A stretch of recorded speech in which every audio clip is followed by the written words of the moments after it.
Welcome back to another episode of The Hunt for Incredible. We are continuing the series on how to find, fund, close, and stabilize hotels for your first or next hotel. So, in this episode, we are going to be going over the 4 requirements or 4 ways that you can dramatically increase your deal flow. If you're having a hard time with deal flow, you don't know where to find deals, or the deals that you're getting aren't very good, and you need to increase the volume of deals that you are receiving, then these 4 steps will be massive for you in doing that. If you missed the other episodes, we did an episode yesterday on the 5 mistakes to avoid, and then another episode a while back on what to look for in a market.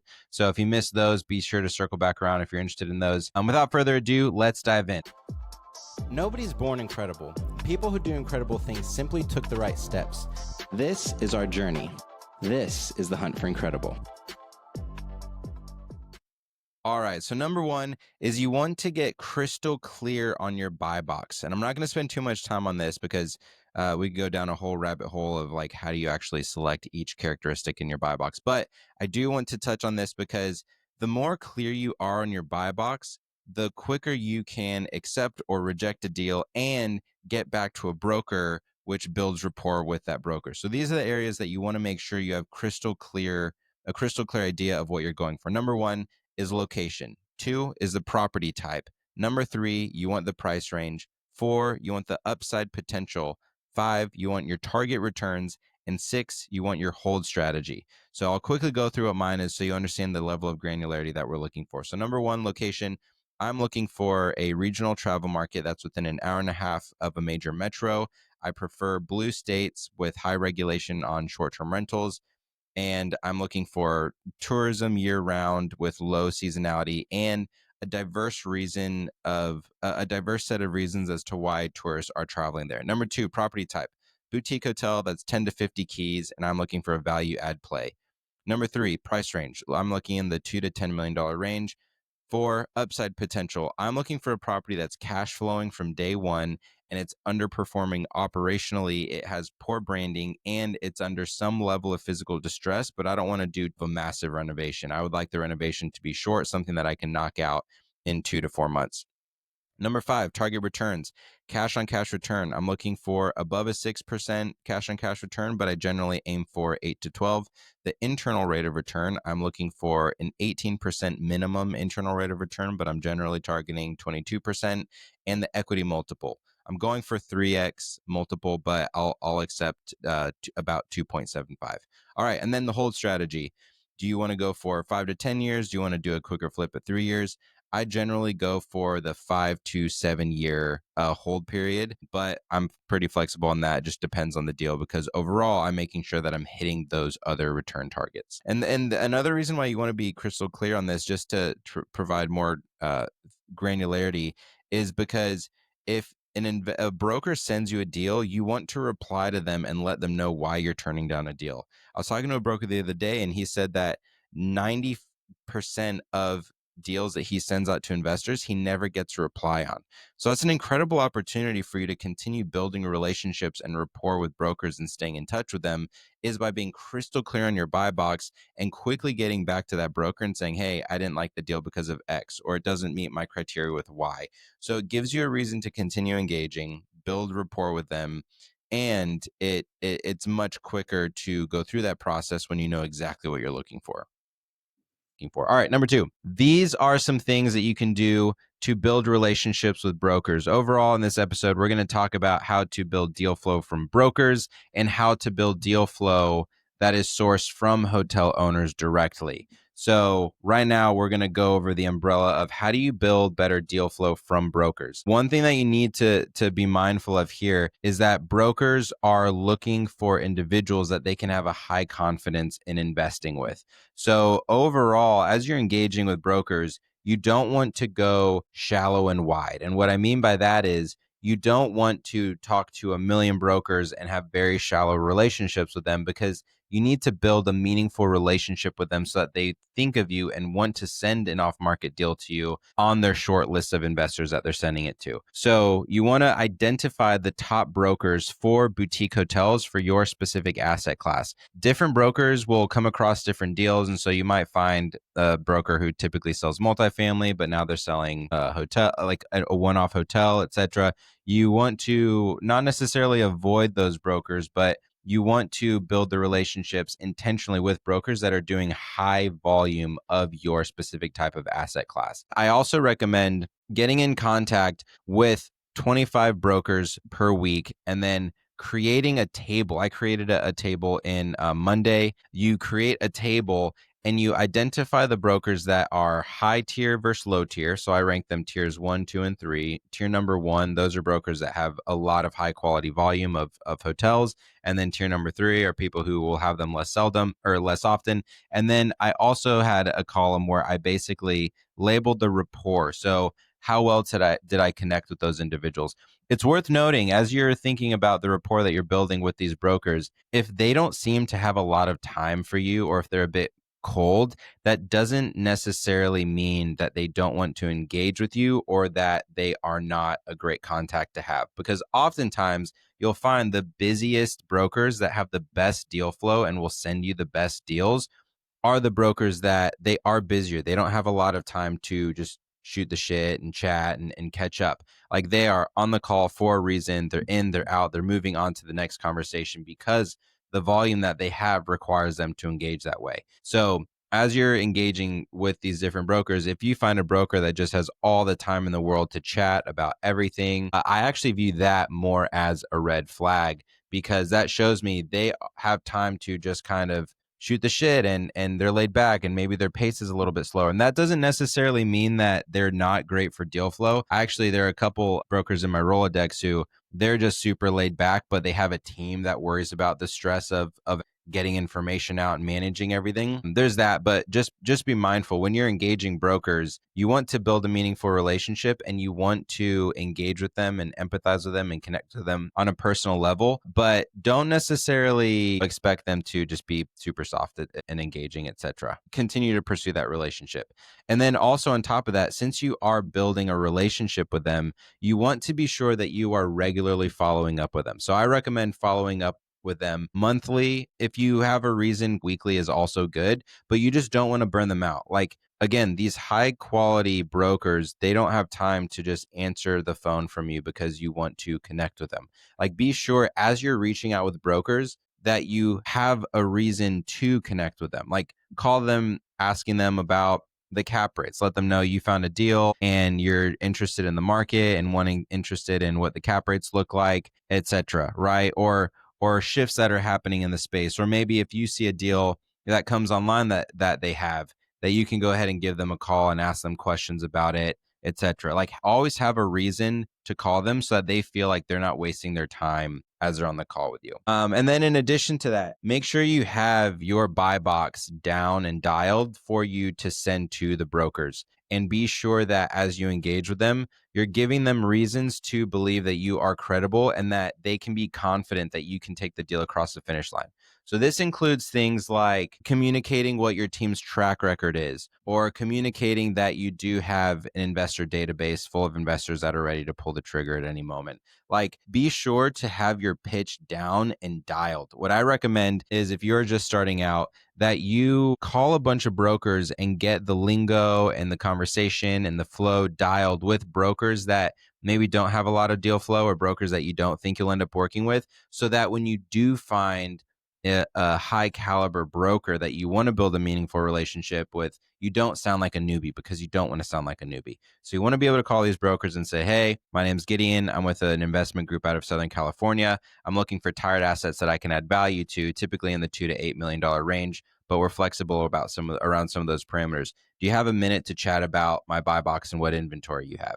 And then cool. Now, like my pitch sounded like I have credibility. I'm with an investment group out of Southern California. I'm clear on what I'm looking for. I'm using the lingo like tired asset instead of saying like, oh, I'm looking for an asset that requires renovations, right? I'm throwing little nuggets of lingo in there. I can also even comment if the broker has a property that I did a quick underwriting on and I'm reaching out to ask them questions, then I'll probably drop that I have access to CoStar and say, hey, look, yeah, I came across your property. I ran the numbers against CoStar. It looks like I came in at a value of X, but I see you have it listed at Y. So I'd love to chat with you to see if I'm missing anything to get a little bit closer to the number that you're looking for. Right. So now I just dropped, hey, I have access to CoStar. CoStar costs $25,000 a year, and only the high end legit investors use CoStar. The smaller ones tend to not use CoStar. And so now I've communicated to the broker, oh, I'm with an investment group. I'm well capitalized and have access to capital, and I have access to a database and a platform that only the top investors have. So I'm building credibility with these comments as I'm engaging with the broker so that they see me as credible, and it increases the odds of building a meaningful relationship with them, as well as increases the odds that they're going to send me an off-market deal. All right, cruising on. Now we're going to chat about hotel owners. So there are a lot of different approaches to this. There are some like little hacks that I think are really cool that I've been able to build some meaningful relationships with hotel owners with. That I'd like to share. And then there's also some straightforward ones that many of you have probably heard of. So direct mail. This is, it's known in the residential and the commercial space about sending letters directly to the hotel owners. You can pull their information from CoStar or Reonomy or publicly accessible databases like the tax office and things like that, and you can send out those mailers. I'm less of a fan of those. I know some people are very fortunate with those. The reason I don't like it as much is because it's difficult to track and to confirm that the hotel owner got eyes on your message or you actually spoke to, etc. But it is a good option. The other option, and some of these people use the mailers a lot, is the bird dogs. So a bird dog is anybody who goes out and they look for deals for you. They typically charge about 1% of the purchase price, but that's fine because as you're underwriting the deals that they send you, you just underwrite them or analyze them in a way to where you factor in that price. So I wouldn't worry about, that 1% fee so much as just making sure that the deal can support that 1% fee. And the bird dogs know that. So they're looking for deals that fit your criteria. The third thing that you can do is cold outreach. So this is one of my favorite forms because you can just straight up call the property. So if you have the property owner's information, pulling it from something like CoStar, you can call them directly. CoStar is not 100% accurate all the time with the property information. They don't keep everything up to date flawlessly, but overall, it's a fantastic tool that you can gain a lot of traction with by calling those owners. If those owners don't answer, because these days people are answering unknown numbers less and less often, is you can actually call the front desk of the hotel. And if it's a smaller boutique hotel, you'll likely get either the general manager, or if it's run by a mom and pop, you may end up getting the owner. And either way, though, it's good to start a conversation, work to build rapport. You can ask the general manager for the owner's contact information, or you can just communicate to them directly. And when you're talking to these hotel owners, there are two strategies that I'm a big fan of. So number one, of course, you can just ask them, hey, I'm an investor looking in this market, and would you ever be open to selling your property? Or at what point would you be open to selling your property? Like oftentimes when you come across these older properties that are run by older people, they're thinking about retiring and selling that thing all the time. Maybe in their mind, they're selling it in 3 years. Maybe they're selling it in 5 years. But when you give them a call and you let them know that you're interested, very often they will at least entertain an offer. And if they entertain an offer, you've already won because now your foot's in the door. So even if they decide not to, you're getting more FaceTime with them, you're getting to talk to them more, and you're starting to build that relationship, whether or not you purchase the property in that moment. And those relationships become incredibly valuable for multiple reasons. One of the biggest being what I'm going to address next, which is the second strategy that I like when talking to property owners, which is you let them know, hey, I'm a newer investor coming into the space.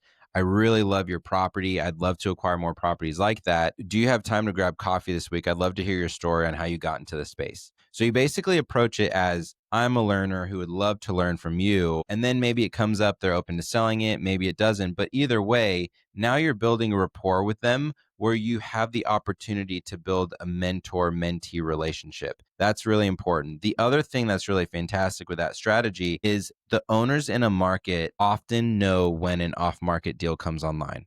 Because remember, we just talked about brokers are interested in selling properties to people they're confident can take the deal across the finish line. And when you own a hotel, you're communicating to brokers that you can take a deal across the finish line because you've already done it. So oftentimes in markets, when a property becomes available, brokers will send that off-market deal to local property owners first because A, they know they can take the deal across the finish line, and B, those property owners, it becomes more attractive to buy a hotel when that hotel is right next to your other hotel because it makes management and everything else a lot easier. So you have that opportunity where as you're talking to these property owners, they're giving you, once you build rapport, it increases the odds that they will send you off market deals because they know what you're looking for. They like you. Maybe they're not looking for a deal, but maybe they would be interested in partnering with you. There are a lot of older hotel operators who are often interested in working with younger operators or people who are newer getting into the space, whatever your advantage is, whatever way you connected with them, and they want to help you out.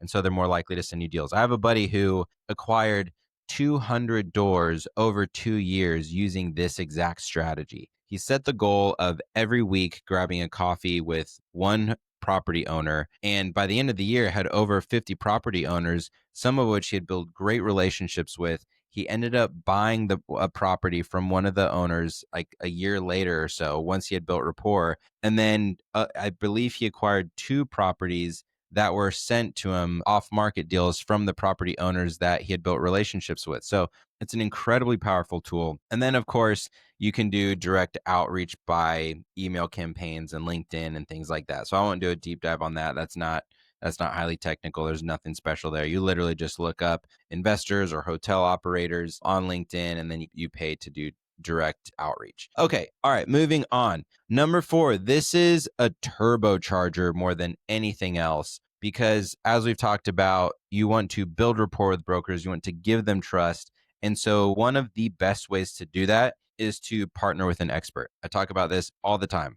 You want to partner with an expert. That's how I got in the game, is building relationships and building rapport with experts in the space. And that's great because as you're talking to brokers, you can begin to bring your partner in. And if it's a good enough deal that you brought to an expert, then that expert can say, oh, wow, this is a great deal. Yeah, I'm down to partner with you on it. You bring that expert onto your team. And then now the broker sees the credibility of your team via the expert that you brought on.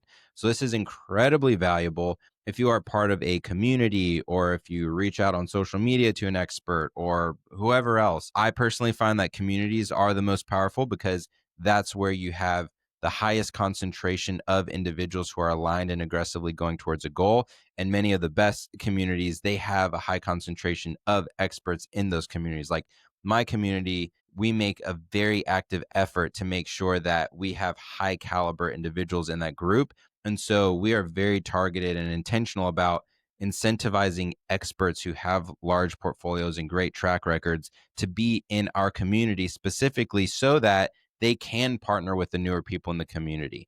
Like there's a lot of value that newer people in the space and experts in the space can provide each other because I say this all the time, commercial real estate is a team sport. It's one of the biggest differences between residential and commercial. Commercial is a massive team sport. So when you can bring those experts onto your team, you create an asymmetric return where the downside risk is reduced and the upside reward is either maintained or increased. And when you make enough of those bets, you increase the odds that you're going to get incredible returns. So bringing an expert on your team, and you don't necessarily even have to do a community. You can literally do anything. You can reach out on Facebook, or you can begin posting, or you can start a podcast and invite them onto your podcast and build relationships that way. There's a million ways to do it, but regardless, it ends up being a massive advantage, not just for increasing your deal flow, because now that the brokers or hotel owner sees that you have an expert on your team, they're more willing to engage. The broker's more willing to send you better deals because of the confidence that they have in you. But then on top of that, it makes everything else easier. So it makes raising capital easier because the investors that you raise capital from see the expertise on your team. It makes lending better because your team is now lower risk. So when a bank goes to lend you money, you are lower risk. Like we had for our most recent deal, we had banks chasing us to give us money, and we were getting interest rates better than anywhere else in the market. And that's because of the expertise that we were able to bring on our team. All right. And this is a bonus tip. Another great area that you can find deals is actually on LoopNet and Crexy with that 100-day or more uh, duration that it's on the market. So a lot of people view LoopNet and Crexly as where deals go to die. And generally speaking, that is the case. But when you find a deal that's been on the market for over 100 days, oftentimes those are sellers that are they thought they could get a lot more for the property, and their honeymoon phase on the pricing has worn off. And so the number of interested buyers has begun to dwindle. They've had more conversations with the broker, who's probably telling them to reduce their price so that they can actually move the product, and so on. So if you go on LoopNet and Crexy, you can filter properties out by deals that have been on the market for over 100 days, and then you can circle back around and reach out to them. And those people, generally speaking, are more open to negotiating. It's not always guaranteed. You see a lot of people that they'll throw their property up on the sites, and they're just hanging out, just seeing what type of offers they get, and they're not really in a rush to sell. But generally speaking, those sellers are more inclined to have conversations and negotiate on price and get closer. I have many friends who have gotten incredible deals because of this, because the sellers put the property online, they overpriced it, they thought they could get it for that price, and then over time they realized, oh crap, I need to get rid of this thing. And actually, something similar happened with us in the hotel that we bought earlier this year. We didn't find it on LoopNet or Crexy, but that was a deal that we got, so we underwrote it. It didn't make sense for what they were asking. They wanted to stick to their guns. We wanted a lower price, so we ended up passing on the deal. But we stayed in touch with them, and about 90 days later, they reached out to us, and it was an older woman who was interested in retiring, and her health had recently taken a turn, unfortunately. But she was open to negotiating, and so we were able to get it for a fantastic price.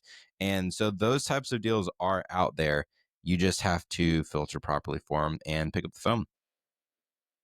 So that's it. Those are the highlights that I wanted to touch on. Of course, there are a million other ways that you can generate deal flow and everything else, but those are by far my favorite.